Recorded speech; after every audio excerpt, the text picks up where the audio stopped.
So do we have a problem? I think we have a problem. The American Academy of Sleep Medicine estimate that 26% of the adult population of North America have obstructive sleep apnea.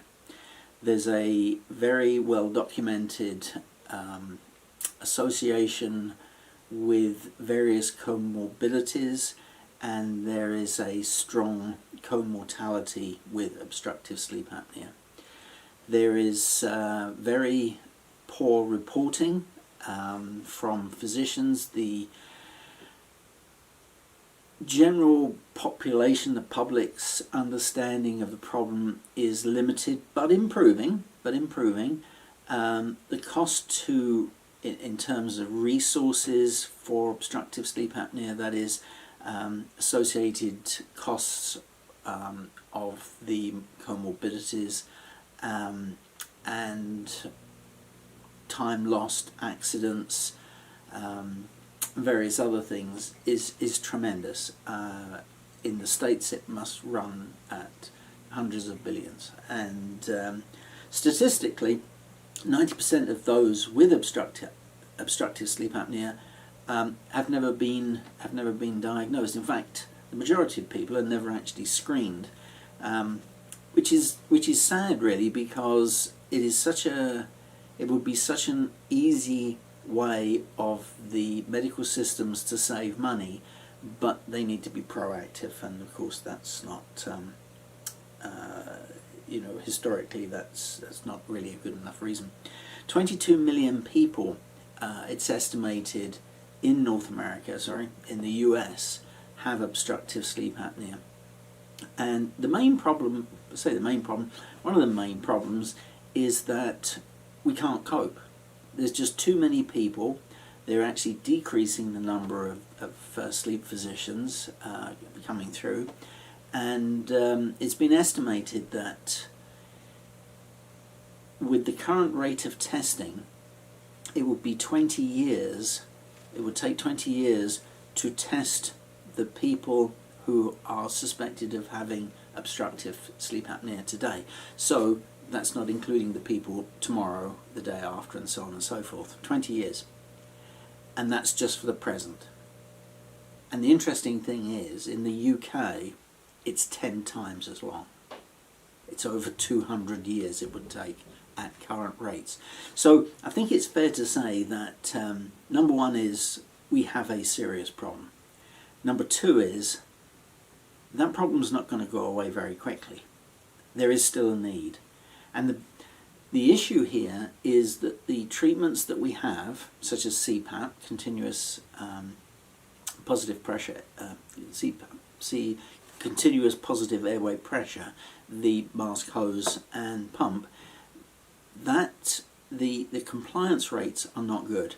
And so we have a vast problem with a limited amount of uptake for the treatment that's available, despite the fact that the consequences of not treating it are very significant in terms of time, money, and suffering and death.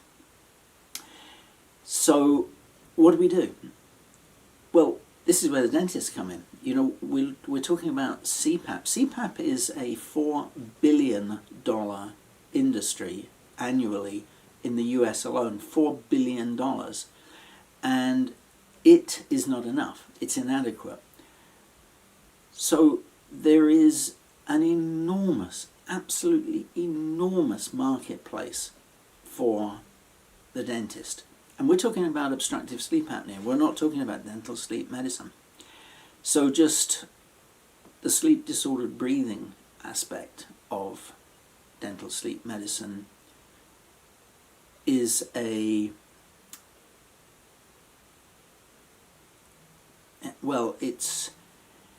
I'll tell you a story. When I first went into practice many years ago, it was the quote-unquote golden age of dentistry, in that we had the perfect storm, in a way.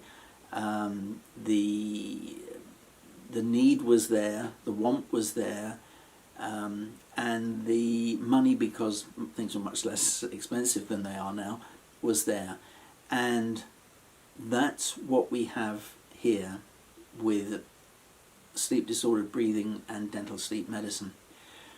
We have a need that is so enormously vast that if only 1% of the people who need this treatment, this management, if only 1% of the people who have this turn up on our doors, the entire continents,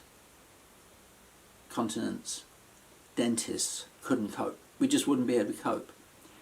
And I think it behooves us to be aware of these things now and think, maybe, just maybe, I can help. We desperately need dentists in this. We desperately need dental offices, their teams. We need to increase awareness, and we need to be able to treat these people. We need to be able to manage the disease. This is what we do. This is our area of expertise, or it can be. It's certainly the area in which we work every day. So here's a plea.